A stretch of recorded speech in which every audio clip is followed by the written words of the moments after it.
What would you say is the best advice that you have, Jared, for a brand new podcaster, somebody who's not quite as far along as you? It's nothing new, but it's good advice. Make the show you would want to listen to. Make it, and maybe it's not the show you want to listen to right now. Maybe it's the show you needed a year ago or 10 years ago. But make something that you would want to hear. I hate, again, listening to new podcasters, people who are just trying to get into the space that are bored with their own show. And it's like, man, why are you even doing this if this isn't interesting to you, if this isn't a passion, if this isn't something that you just feel like you got to roll out of bed and go help this avatar? If you don't have that kind of passion, why are you doing a podcast? You're wasting your time. You're wasting my time. I just, yeah, that's another pet peeve. It's like, why are you bored with your own show? If you were bored, let's say you make a bad podcast. Let's say you get an interview and they're interrupting you all the time, and it's just, just not a great interview. You're pointing at me when you're saying they're interrupting you all the time. No, so I did it again on purpose. Doing that to you. But let's say it's just a bad interview. What law says you have to publish that interview? Why put that content out there if it's not good content? And so, we make a lot of mistakes because we're just kind of mindlessly doing this thing because like, well, I've just got to produce more content. I'm in this rat race, this hamster wheel of producing more content. Let's be picky.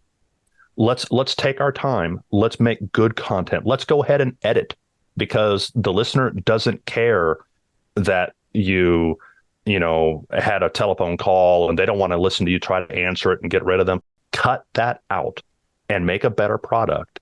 And that'll be more satisfying to you. It'll be better for your listener. There's a lot of mistakes that we make as rookies that man, I wish I hadn't made them, but I don't want to see other people relearn the same mistakes on their own. Yeah. Learn from us who've made those mistakes. Well, I'm grateful that you shared some of those mistakes and how to fix them. And I want to ask you another question, just like, because it's interesting. I'm a podcast coach. And so sometimes I think that only people who are asking questions about podcasting, they only come to me. Sometimes I think that, and it's ridiculous, because when I had a podcast for only 3 months, or for only a couple of months, I was at a conference and people kept coming up to me and asking me questions, and I would actually serve them. So I want to ask you, Jared, I know it doesn't sound like you're a podcast coach, but I think because you have a show, lots of people ask you lots of things. So I want to just get a few commonly asked questions that your friends, your family, or people that you work with, like when they're thinking about starting a podcast, what are they usually asking you? It seems to me that I get a lot of questions about getting famous, about getting noticed, about getting attention. And that's always a little bit of a red flag. Maybe that's the counselor in me.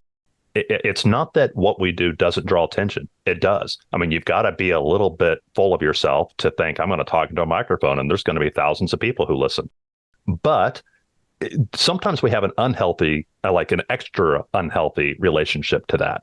And if you just want the attention, go make a TikTok video. Go make cat videos. Go do something that's less intensive, less time consuming, because podcasting is work. You're going to have to practice. You're going to have to edit. You're going to have to promote. There's work you're going to have to do. And if you don't want that work, if you just want to get attention, there's easier ways to do it. And meanwhile, you're cluttering up the podcasting space for people who really do have a passion for helping people. They have a passion for teaching and for spreading information and having great conversations.